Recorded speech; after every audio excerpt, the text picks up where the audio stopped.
హల్లెలూయా. ఈరోజు సన్నిధిలో మనందరం కూడా ఉన్నాము. దేవుడు మనందరినీ కూడా ఎంతగానో ప్రేమించి కాపాడి నడిపించి ఉన్నాడు. ఆయన ఆరాధించేవారు ఆత్మతోనూ సత్యంతోనూ ఆరాధించేవారు. అందరూ చెప్పండి, ఆయన ఆరాధించేవారు ఆత్మతోనూ సత్యముతోనూ ఆరాధించవలెను. దేవునికి స్తోత్రం. హల్లెలూయా. నా స్తుతి పాత్రుడా నా యేసయ్యా, నా ఆరాధనకు నీవే యోగ్యుడవయ్యా. నా ఆరాధనకు నీవే యోగ్యుడవయ్యా. నా స్తుతి పాత్రుడా నా యేసయ్యా, నా స్తుతి పాత్రుడా నా యేసయ్యా. ఈ వాక్యమేనా పరవశము, నీ వాక్యమేనా ఆత్మకు ఆహారము. నీ వాక్యమేనా పాదములకు దీపము. నీ వాక్యమేనా పాదములకు దీపము. నీ వాక్యమేనా పాదములకు దీపము.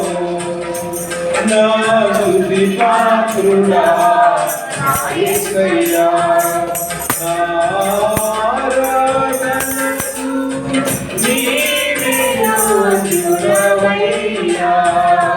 నా ఆరాధనకు నీవే యోగ్యుడవయ్యా. నా స్తుతి పాత్రుడా నా యేసయ్యా, నా స్తుతి పాత్రుడా నా యేసయ్యా. హల్లెలూయా, హల్లెలూయా, హల్లెలూయా. ప్రభువైన యేసుక్రీస్తు వారి నామములో ఈ పునరుత్థాన సందర్భంగా మీ అందరికీ కూడా ప్రభు పేట వందనాలు తెలియజేస్తూ ఉన్నాను. ఈ దినము పునరుత్థానం. యేసు ప్రభు వారు మరణించి తిరిగి లేచి మనందరినీ కూడా భూమి మీద మనందరికీ కూడా ఒక గ్యారెంటీ ఇవ్వడానికి, మన యొక్క జీవితాల్లో ఒక వెలుగు నింపడానికి దేవుడు ఇచ్చినటువంటి ఒక అవకాశం ఈ పునరుత్థాన దినం. దేవునికి స్తోత్రం. హల్లెలూయా, హల్లెలూయా. దేవుడారా, ఈ రోజు సిద్ధపరిచినటువంటి వాక్యం ద్వితీయోపదేశ కాండము 5వ అధ్యాయము. ద్వితీయోపదేశ కాండము 5వ అధ్యాయం. అందరూ కూడా తీసుకోండి. 12వ వచనం నుంచి 15వ వచనం వరకు. నీ దేవుడు, నేను చదువుతానమ్మా, అందరూ వినండి జాగ్రత్తగా వాక్యం చూడండి. నీ దేవుడైన యెహోవా నీకు ఆజ్ఞాపించినట్టు విశ్రాంతి దినమును పరిశుద్ధముగా ఆచరించుము. 6 దినములు నీవు కష్టపడి నీ పని అంతయు చేయవలెను. 7వ దినమున నీ దేవుడైన యెహోవాకు విశ్రాంతి దినము. దానిలో నీవైనను, నీ కుమారుడైనను, నీ కుమార్తె అయినను, నీ దాసుడైనను, నీ దాసి అయినను, నీ ఎద్దైనను, నీ గాడిదైనను, నీ పశువులలో ఏదైనను, నీ ఇండ్లలో ఉన్న పరదేశీ అయినను ఏ పనియు చేయకూడదు. ఎందుకంటే నీ వలె నీ దాసుడును నీ దాసియును విశ్రమింపవలెను. నీవు ఐగుప్తు దేశమందు దాసుడువై ఉన్నప్పుడు నీ దేవుడైన యెహోవా బాహుబలము చేతను చాచిన చేతి చేతను నిన్ను అక్కడి నుండి రప్పించిన జ్ఞాపకము చేసుకొనుము.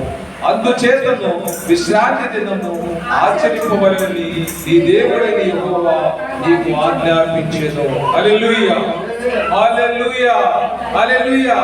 అందరికీ వందనాలు, దేవునికి స్తోత్రం. హల్లెలూయా. ఏం చేయాలండి? ఈ రోజు దేని గురించి మాట్లాడుతున్నాడు ప్రభువు? విశ్రాంతి దినము గురించి మాట్లాడుతూ ఉన్నాడు.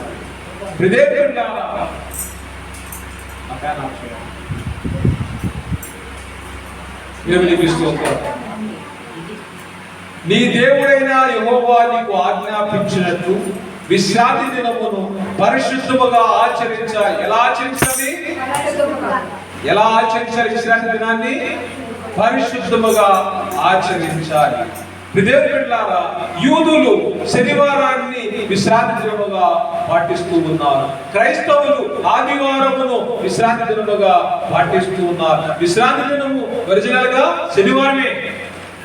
సిద్ధపాటు దినము క్రైస్తవుడికి సిద్ధపాటు దినము, విశ్రాంతి దినము. ప్రభు యొక్క శరీరక్తాల్లో పాలు పంచుకోవడానికి, ప్రభు యొక్క దినమును మనం ప్రకటన చేయడానికి శనివారం సిద్ధపాటు కార్యక్రమం, విశ్రాంతి దినముగాను, ఆదివారము పునరుత్థాన దినముగాను మనం పండగ చేసుకుంటూ ఉన్నాం. దేవునికి స్తోత్రం. ఇప్పుడు దేవుడు ఎన్ని రోజులు పనిచేశాడు? 7 రోజులు పని చేశాడా? 6 రోజులు పని చేశాడా? 6 రోజులు. దేవుడు ఎన్ని రోజులు పనిచేశాడు? 6 days. అంటే సృష్టిని సృష్టించడంలో మనుషుల్ని, జంతువుల్ని, పశువుల్ని, భూమి మీద జీవరాశులన్నింటినీ, చెట్టుల్ని అన్నిటిని సృష్టించడానికి దేవుడు ఎన్ని రోజులు తీసుకున్నాడు? 6 రోజులు తీసుకున్నాడు. 6 రోజులు పనిచేసి 7వ రోజున ఏం చేశాడంటే విశ్రాంతి తీసుకున్నాడు అని చెప్పేసి వాక్యం చెప్తుంది. ఆదికాండము 2వ అధ్యాయము 2వ వచనం చూడండి. ఆదికాండము 2వ అధ్యాయం 2వ వచనం.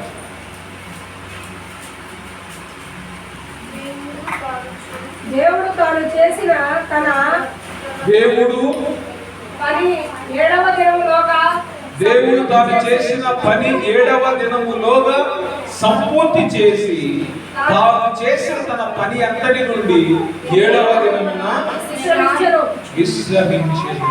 దేవునికి స్తోత్రం. హల్లెలూయా. ఎన్ని రోజులు పనిచేశాడు? 6 రోజులు పనిచేశాడు. దేవుడు తాను చేసిన తన పని 7వ దినములోగా సంపూర్తి చేశాడు. దేవునికి స్తోత్రం. ఎన్నో రోజులుగా సంపూర్తి చేశాడు? 7వ దినములోగా సంపూర్తి చేశాడు. మన టైం 9 గంటలకు చెప్పాం, 10 గంటలకు చెప్పాం. నువ్వు ఎన్ని గంటలకు రావాలి?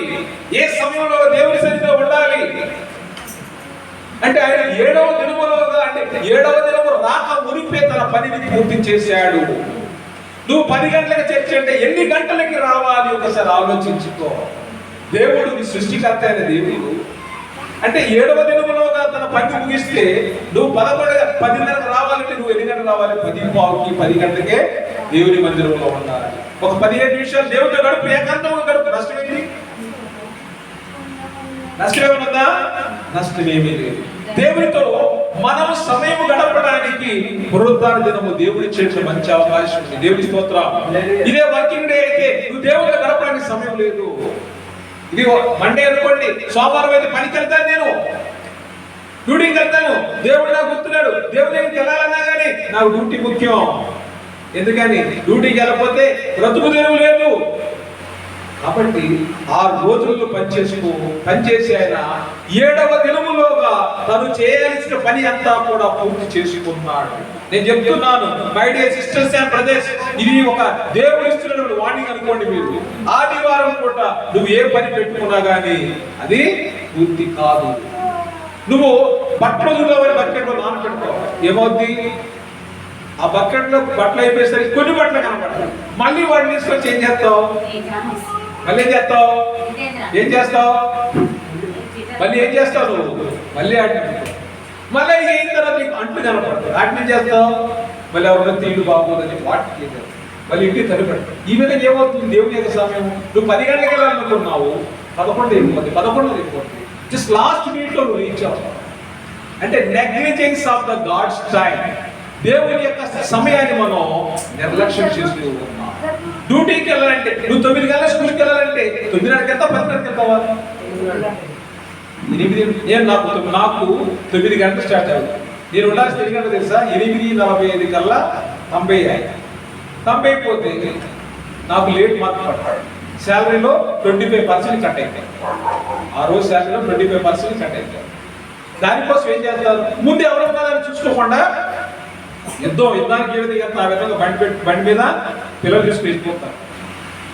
అంటే ఇప్పుడు ఏం జరుగుతుంది? నాకు డ్యూటీకి అయ్యేసరికి ఏం చేస్తున్నాను? ఏమి జరుగుతుందా అనేది చూడకుండా ప్రయాణం చేస్తున్నాను. మరి దేవుని సన్నిధికి టైం అయిపోయింది అన్నప్పుడు కూడా నేను అదే విధంగా రావాలి. నాతో ఉన్నవారు కూడా అదే విధంగా రావాలి. ఎందుకంటే తను చేయాలనుకున్న పని 7వ దినములోగా సంపూర్తి చేశాడు. దేవునికి స్తోత్రం. అంతేగాని ఇంకొంచెం నిద్ర, ఇంకొంచెం పని, ఇంకొద్ది వంట అన్నావా? దేవుడు తాను చేసిన తన పని అంతటి నుండి 7వ దినమున విశ్రమించి, 7వ దినం దేవుడు పనిచేసాడా?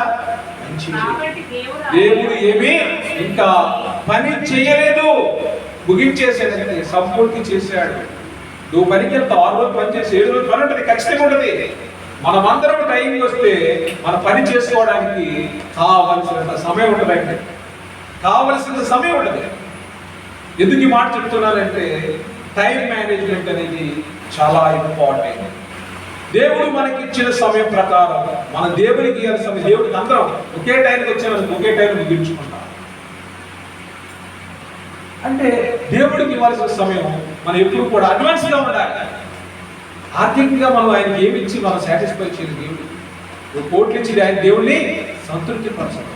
కానీ నువ్వు ఆయన ఏ విధంగా సంతృప్తి పరచగలవంటే ఆయనతో సహవాసము చేసి నువ్వు ఆయన్ని సంతృప్తి పరచగలవు. దేవునికి స్తోత్రాలు. కాబట్టి దేవుడు ఆ 7వ దినమును ఆశీర్వదించి పరిశుద్ధపరిచాడు. ఏం చేశాడు? 7వ దినాన్ని ఆశీర్వదించాడు. 7వ దినాన్ని ఎవరైతే ఆచరిస్తున్నారో వాళ్ళు ఆశీర్వదించబడుతున్నారు. దేవునికి స్తోత్రం.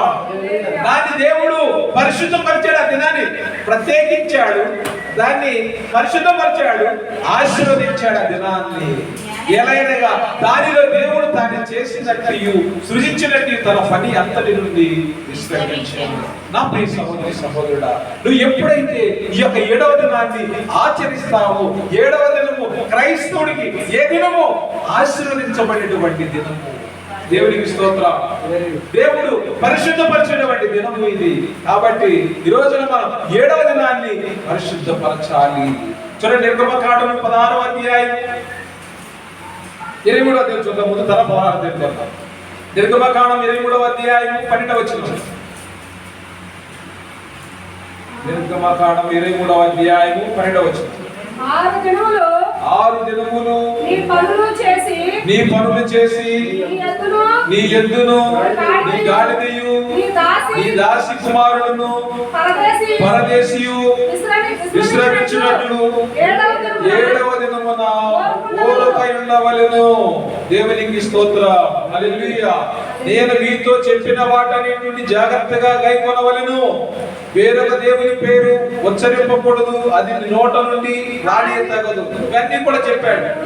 6 దినం నుండి పనులు చేసి నీ ఎద్దును నీ గాడిదయు నీ దాసి కుమారును పరదేశియు విశ్రమించినట్లు 7వ దినమున ఓరకనే ఉండు. రెస్ట్ అంటే రిలాక్స్ అవుతుంటున్నాడు. దేవునికి స్తోత్రం. హల్లెలూయా. అంటే అన్ని పనులు 6 దినాలు చేసుకో, 7వ దినాన రిలాక్స్ కావాలి. దేవునికి స్తోత్రం. హల్లెలూయా. హల్లెలూయా. అంటే దేవుడు ఇటు రీతిగా నీకు నాకు ఈ విషయాన్ని జ్ఞాపకము చేస్తున్నాడు. మరి 16వ అధ్యాయం రండి, 16వ అధ్యాయం రండి. నిర్గమకాండం 16వ అధ్యాయం 29 నుంచి 30 వచనాలు. నిర్గమకాండం 16 29 నుంచి 30 వచనాలు. చూడుడి నిశ్చయముగా యెహోవా ఈ విశ్రాంతి దినమును ఆచరించుటకు సెలవిచ్చెను కనుక 6వ దినమున 2 దినముల ఆహారము మీకు అనుగ్రహించుచున్నాడు. దేవుని స్తోత్రం. ఆగండి ఒకసారి, అందరూ ఆగండి. 6వ దినం ఏమిస్తున్నాడు దేవుడు? 6వ దినం ఏమిస్తున్నాడు? 2 దినాలు సరిపడిన ఆహారం ఇస్తున్నాడు. దేవుని స్తోత్రం. హల్లెలూయా.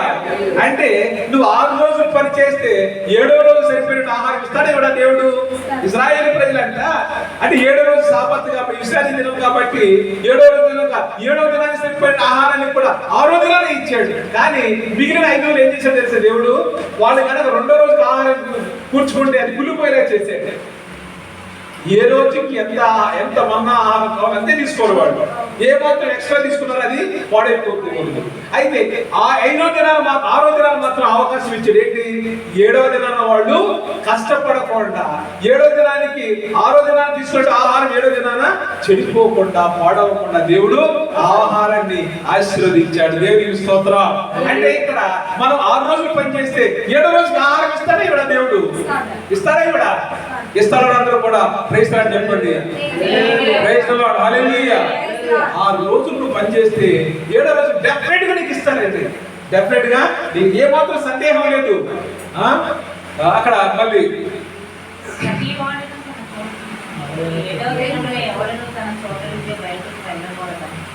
ప్రతివాడు తన చోట నిలిచి ఉండవలెను. ఎక్కడ ఉండాలి? ప్రతివాడు కూడా ఊరు వెళ్ళకూడదు. తన చోట నిల్చున్నాడు, ఇంట్లో ఉండాలి. తన చోట నిల్చుండాలంటే రోడ్డు మీద కాదు. My dear brothers and sisters, ఎక్కడ ఉండాలి? ప్రతి వాడు కూడా ఇంటిలో ఉండాలి. దేవుని బిడ్డలారా, ప్రతి వాడు తన చోట నిలిచి ఉండవలెను. 7వ దినమున ఎవడును తన చోట నుండి బయలు వెళ్ళకూడదనేది. కాబట్టి 7వ దినమున ప్రజలు విశ్రమించింది.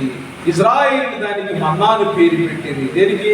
వాళ్ళు తీసుకునే ఆహారానికి ఎవరు పేరు పెట్టారు? మన్నాను పేరు పెట్టింది. దేవుని బిడ్డలారా, ఈ విధంగా దేవుడు నిన్ను నన్ను పోషించడానికి ఏమిచ్చాడు? 6 దినాలు శక్తినిచ్చాడు. దేవునికి స్తోత్రం. హల్లెలూయా, హల్లెలూయా. 6 దినాలు కష్టపడడానికి దేవుడు శక్తిని బలమనిచ్చి 7వ దినాన రిలాక్స్ అవుతున్నాడు. దేవునికి స్తోత్రం. హల్లెలూయా.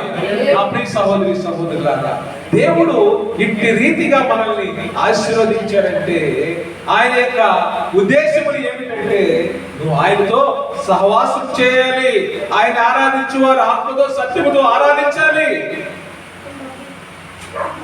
మీరు నా యొద్దకు రండి. యాకోబు గారు రాసిన లేఖలు అంటారు, 4వ అధ్యాయం 8వ వచనం అంటారు, మీరు నా యొద్దకు రండి, నేను మీ యొద్దకు వస్తాను. మీరు నా యొద్దకు రండి అంటే మనం దేవుడి దగ్గరికి వెళ్ళి దేవుడు ఎక్కడికి వస్తాడు?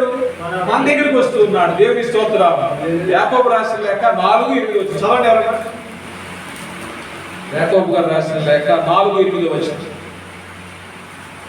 దేవుని యొద్దకు రండి, దేవుని యొద్దకు రండి, అప్పుడు ఆయన మీ యొద్దకు వచ్చును. అప్పుడు ఆయన మీ యొద్దకు వచ్చును. You come to the lord, he will come to you. అంటే నువ్వు దేవుడి దగ్గరికి వస్తే దేవుడు ఎక్కడికి వస్తాడు? మన యొద్దకు వస్తాడు. అంటే నువ్వు ఇంటిలో నుంచి నువ్వు దేవుడి దగ్గరకు వస్తే నీ నుంచి దేవుడు ఎక్కడికి వస్తాడు? ఇంటికి వస్తాడు. దేవునికి స్తోత్రం. అంతేగాని చర్చ అయిన తర్వాత షాపింగ్కి వెళ్ళకూడదు, బట్టల షాపింగ్కి వెళ్ళకూడదు. ఎక్కడికి వెళ్ళవు? డైరెక్ట్ ఎక్కడికి వెళ్ళాలి? ఇంటికి వెళ్ళాలి. దేవునికి స్తోత్రం. ఎందుకంటే దేవుని యొక్క సన్నిధి నీతో వస్తుంది, దేవుని యొక్క ఆశీర్వాదాలు నీతో వస్తున్నాయి. కాబట్టి డైరెక్ట్ గా గో టు యువర్ హోమ్. ఎక్కడికి ఆది నీకు చూడొద్దు. నువ్వు యు అడ్జస్ట్ ద స్టాండ్. ఏం చేయాలి? డైరెక్ట్ గా దేవుని ఇంటికి వెళ్ళు. అంటే ఇక్కడ ఆయన నువ్వు నా ఎత్తుకు రా, నీ ఎత్తుకు వస్తానంటే కదా. అంటే ఆయన నువ్వు ఎక్కడ తీసుకెళ్ళాలి? షాపింగ్ మాల్స్ కాదు తీసుకెళ్లాల్సింది. మధ్యలో ముచ్చట కాదు. చర్చ అయిన తర్వాత లాంగ్ టైం టాక్ ఉంటుంది కొన్నిసార్లు. ఇది కూడా వ్యర్థమే. ఎందుకంటే ఇప్పుడే ఆత్మను పొందుకుని ఆశీర్వాదాలు పొంది మాటల్లో ఇన్వాల్వ్ అయిపోయావా? నువ్వు పొందుకునే ఆశీర్వాదాలు పోతే నువ్వు ఉన్న వాక్యం మర్చిపోతావు, అన్ని మర్చిపోతావు. కానీ నువ్వు ఎవరితో మాట ఆ మాటలు మాత్రం గుర్తుంటాయి. వీళ్ళెవరు? కొండెములు చెప్పువారు. ఎవరు? కొండెములు చెప్పువారు. సగంలో బలహీనపరచువారు. అలాంటి వారు చర్చ అయిన తర్వాత మాట్లాడే టైం ఉండదు, కానీ చర్చి రావడానికి. So these are the points. కొన్ని మనం గట్టిగా నేర్చుకోవాలి. చాలా స్ట్రిక్ట్ గా నేర్చుకోవాలి ఈ విషయాలు. చాలా మంది లాంగ్ టైం టాక్ ఉంటా ఉన్నారు. నేర్చుకోవాలి, కంట్రోల్ చేసుకోవాలి. ముందొచ్చి దేవుడితో సమయం గడపాలి. ఇక్కడ ప్రభు మనకి ఇచ్చినటువంటి యొక్క ఆశీర్వాదాన్ని మనం ఎప్పుడు కూడా పోగొట్టుకోకూడదు. 6వ దినాన 7వ దినానికి సరిపోయే ఆహారాన్ని ఇజ్రాయేల్ ప్రజలకు ఇచ్చాడు. ఈరోజు తను యథార్థంగా సేవించే వారికి ఆయన ఇవ్వడా? సమరయుత స్త్రీ ఏమన్నాడు? అమ్మా తాగడా నీళ్ళు ఇవ్వండి. అయ్యా ఈ బావి చాలా లోతైంది, నేను నీకు నీళ్ళు ఇవ్వలేను. ఆయన ఏమన్నాడు? నేను ఇచ్చే నీళ్ళు తాగి ఇంకెప్పటికి కూడా దప్పికొను అన్నాడు. అంటే ఆయన తెలుసుకోలేదు. ఆమె యేసు ప్రభువారు ఎవరో ఆమె తెలుసుకోలేదు. కాబట్టి ఆయనకి ఏమి ఇవ్వలేకపోయింది? తాగడానికి నీళ్ళు ఇవ్వలేకపోయింది. సో ఆ విధంగా మనం కూడా నేర్చుకోవాల్సింది ఏంటంటే ఆయనను మనము ఆత్మతో ఆరాధించాలి. ఆయన దినాన్ని ఆయన మనకు ఆజ్ఞాపించిన దినం ఏంటి? విశ్రాంతి దినం. ఎలా ఆచరించాలండి? ఎలా ఆచరించాలి? పరిశుద్ధంగా ఆచరించాలి. ఎలా ఆచరించాలి? పరిశుద్ధంగా ఆచరించాలి. పరిశుద్ధత లేకుండా ఎవరు ప్రభువు చూడలేడు కాబట్టి, అంటే పరిశుద్ధంగా అంటే తెల్లని బట్టలు వేసుకుని రావడమే కాదు. పరిశుద్ధత అంటే ప్రిపరేషన్. నిన్ను నువ్వు దేవుని సన్నిధికి వెళ్ళడానికి ఏ విధంగా సిద్ధపరచుకున్నావు, ఇదే పరిశుద్ధత. దీనికి ఇచ్చిన పరిశుద్ధత కూడా లేదు. అంటే నీ యొక్క ఆలోచనలు, నీ క్రియలు, నీ జీవిత విధానాన్ని, అంటే 6 రోజులు లోకంలో జీవించి 7వ దినాన దేవుని దగ్గర రావాల్సినప్పుడు నిన్ను నీవు సిద్ధపరచుకోవడమే. నిన్ను నువ్వు ఏ విధంగా ఆయత్తపరచుకుంటున్నావు, ఏ విధంగా రెడీ అవుతున్నావు. ఒక మ్యారేజ్కి వెళ్ళాలంటే ఉన్నవి లేనివి అర్థమైందా? అది ఒరిజినల్ నగలు ఉంటాయి, నకిలీ నగలు ఉంటాయి. అర్థమైందా? రోల్ గోల్డ్ ఫేమస్ అయిపోయింది ఈ రోజుల్లో. పెళ్లిలో చూస్తే లేడీస్ లో చాలా మంది ఏం చేస్తారంటే అలంకారాన్ని ధరించుకుంటారు పెళ్లికి వెళ్ళినప్పుడు. తప్పుగా వాళ్ళ యొక్క విధానంలో వాళ్ళు ఉంటారు, తప్పుగా. ఏంటంటే అయితే అది ఒరిజినల్ కాదా అనేది తెలియదు. అది దొంగతనం చేయాలనుకున్న వాడికి ఎలా ఉంటుందంటే అది డూప్లికేట్ ఒరిజినల్ తెలియదు. పిల్లలకి మేము ఎగ్జామ్ లో ప్రశ్నిస్తూ ఉంటాం, మీ వీధిలో చైన్ స్నాచింగ్, చైన్ దొంగతనం చేసే దొంగలు సాయంత్రం కూడా ఎక్కువ తిరుగుతున్నారు, పోలీస్ కమిషనర్కి ఒక లెటర్ రాయంటాం.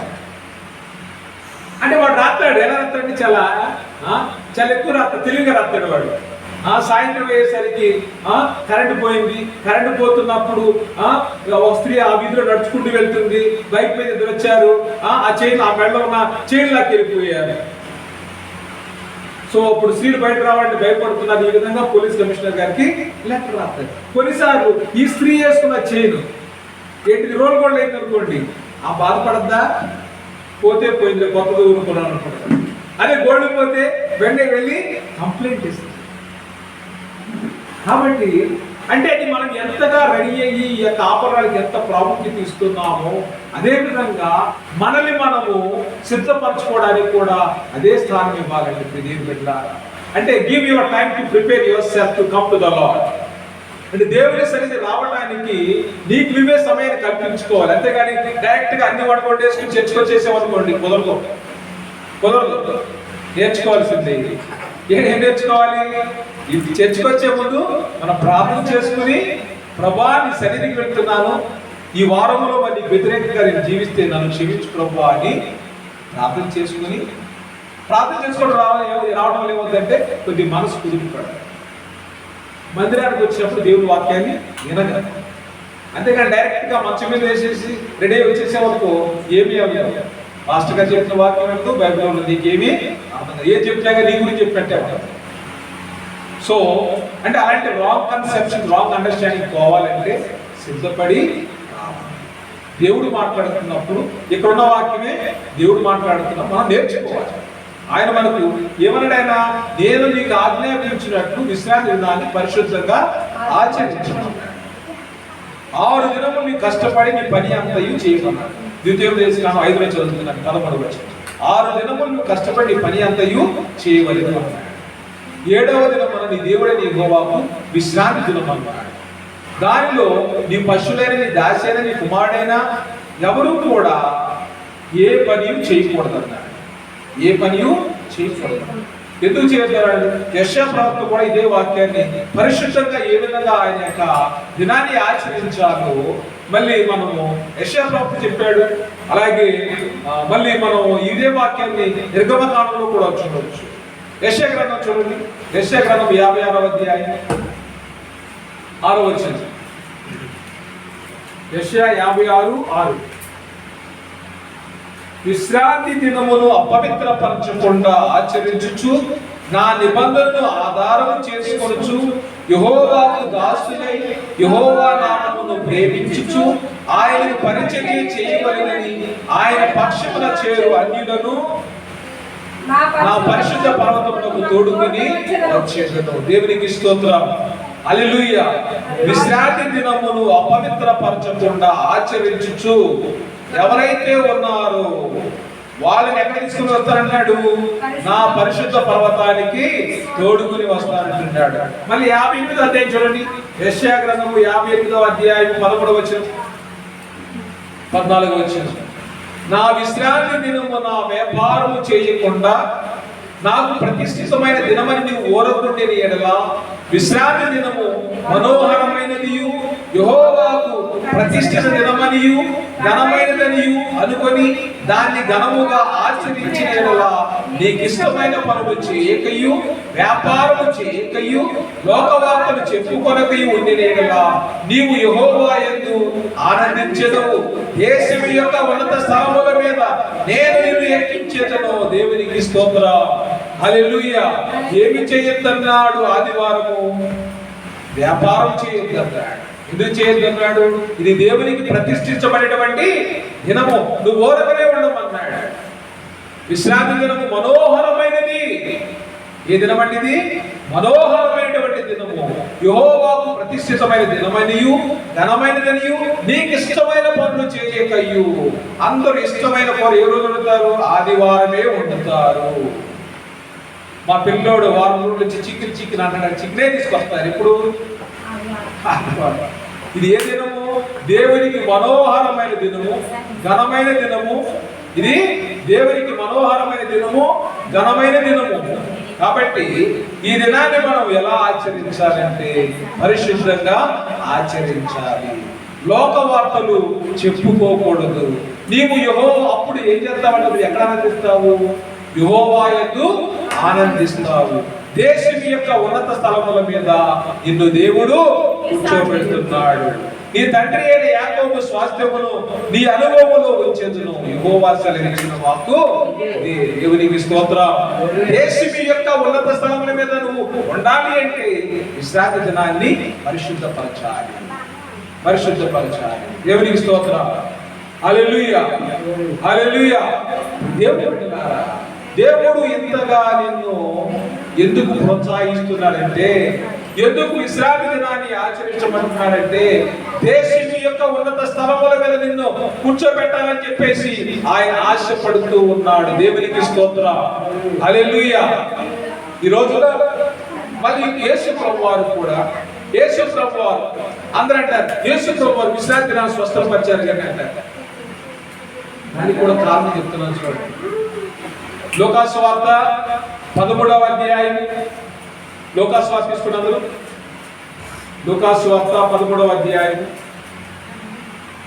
యేసు ప్రభువారు అంటే అందరికీ చెప్తున్నటువంటి యేసు ప్రభువారే మరి విశ్రాంతి దినాన్ని ఎందుకు బ్రేక్ చేశాడు, ఎందుకు పాటించలేదు? చాలా మంది క్వశ్చన్ చేశారు. సో ఆ విషయాన్ని ఇక్కడ మనం నేర్చుకోవచ్చు.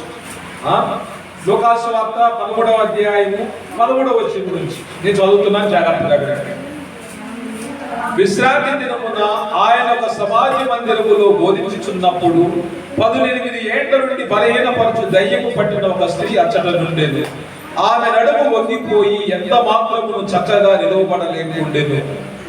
మరి యేసు ఆమెను చూసి రమ్మని పిలిచి, అమ్మా, నీ బలహీనత నుండి విడుదల పొంది ఉన్నావని ఆమెతో చెప్పి ఆమె మీద చేతులుంచగానే ఆమె చక్కగా నిలవబడి దేవుని మహిమపరచాడు. దేవుని స్తోత్రం.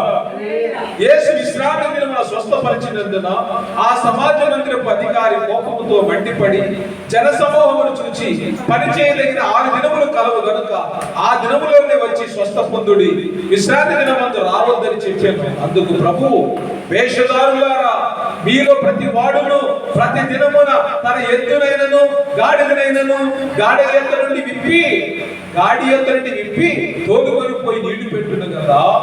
ఇదిగో 18 ఏళ్ల నుండి సాతాను బంధించి అబ్రహాము కుమార్తె అయిన ఈమెను విశ్రాంతి దినమందు ఈ కట్ల నుండి విడిపింపదగదా అని అతనితో చెప్పాడు. ఆయన ఈ మాటలు చెప్పినప్పుడు ఆయన ఎదిరించిన వారందరూ సిగ్గుపడిరి.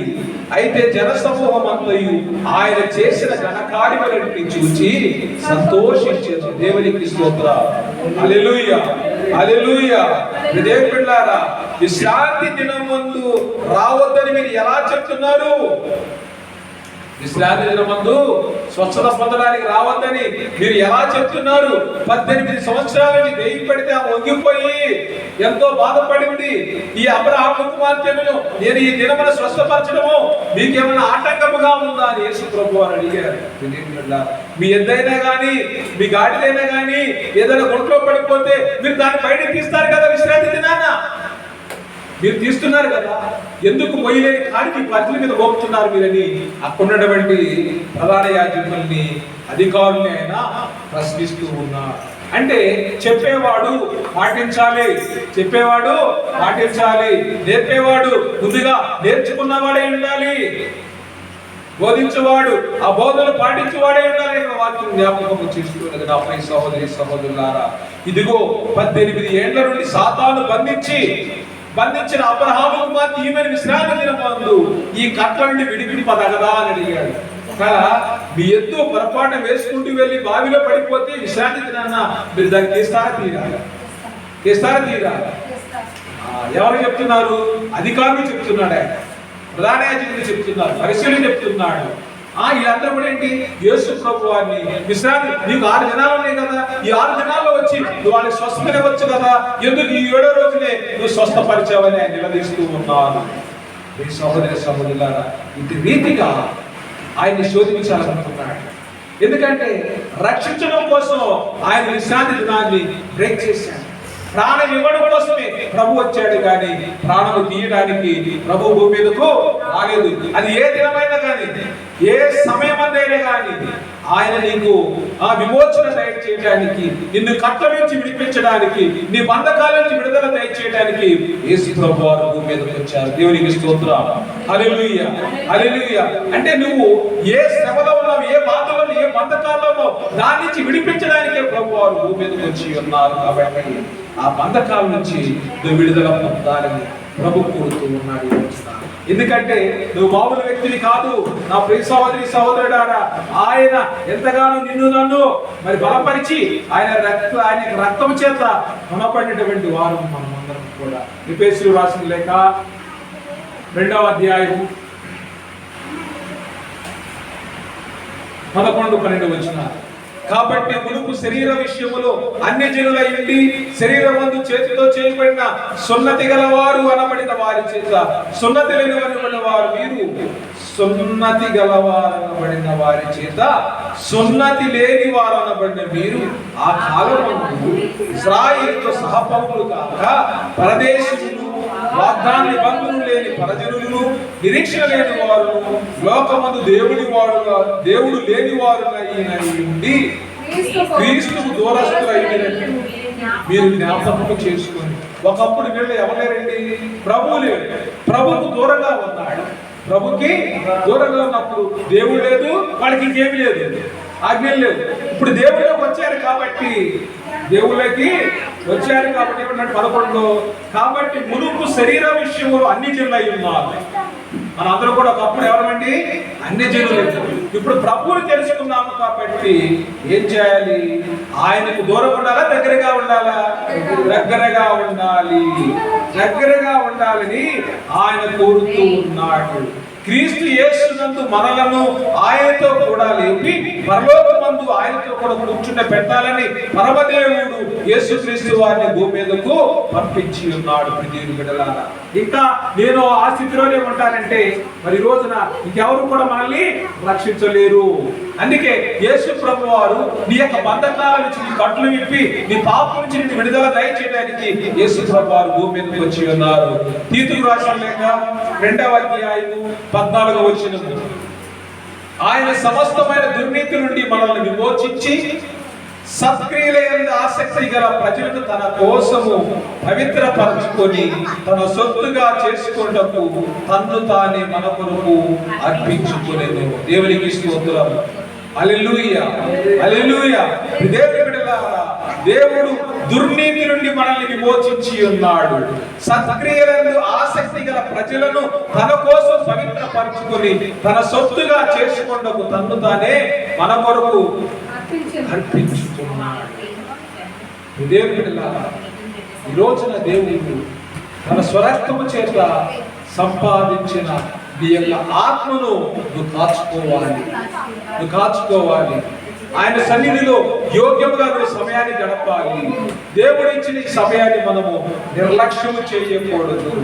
విశ్రాంతి దినమని పరిశుద్ధంగా ఆశీర్వదిస్తే దేవుడు ఆ దినమున నిన్ను ఆశీర్వదిస్తూ ఉన్నాడు. దేవునికి స్తోత్రం. హల్లెలూయా. నువ్వు ఆశీర్వాదం పొందాలంటే దేవుని దగ్గరికి రండి, నేను మీ యొద్దకు వస్తానంటున్నాడు. రా నిన్ను ఆయన దీవిస్తూ ఉన్నాడు, ఆశీర్వదిస్తూ ఉన్నాడు. ఈ లోకములో నువ్వు నీకు ఇష్టమైన వాటిని ఏ దినమున చేయకూడదు. ప్రభు దినమున మనం చేయకూడదు. నీ ఇంటి పనులు, వంట పనులన్నీ కూడా సమయానికి పూర్తి చేసుకుని ఆయన 7వ దినము లోపే మనం చేయవలసినటువంటి పనులన్నీ కూడా పూర్తి చేశాడు. దేవుని మందిరానికి రావడానికి లోపే, మునిపే నువ్వేం చేయాలి? నిన్ను చక్క పెట్టుకోవాలి. నువ్వు చక్క పెట్టుకోవాలి, ముందుగా దేవుని సన్నిధిలోకి రావాలి. ఇది ప్రభు కోరుతున్నాడు. సృష్టికర్త అయిన దేవుడు బిఫోర్ ద టైం ఆయన తన పనిని ముగించాడు. ఎందుకని? 7వ దినాన్ని విశ్రాంతి దినముగా ప్రతిష్ఠించడం కోసం. నువ్వు కూడా finish all your works before you come to church. అంటే సాటర్డేగా రెడీగా ఉండాలి. ఎప్పుడు రెడీగా ఉండాలి? సాటర్డే రెడీగా ఉండాలి. దేవుడు తెలియచేస్తూ ఉన్నాడు. కాబట్టి మరి యథార్థముగా, నమ్మకముగా, పరిశుద్ధముగా దేవుడు మనకి ఇచ్చినటువంటి విశ్రాంతి దినము, మనకి క్రైస్తవులకి పునరుత్థాన దినాన్ని మనం ఆచరించాలని ప్రభు పేట మీ అందరికీ కూడా తెలియజేస్తూ వాక్యము ప్రభు చేత ముగిస్తూ ఉన్నా. దేవుడి మాటలు దీవించుగాక. ఆమేన్. దేవుని స్తోత్రం. అందరికీ వందనాలు.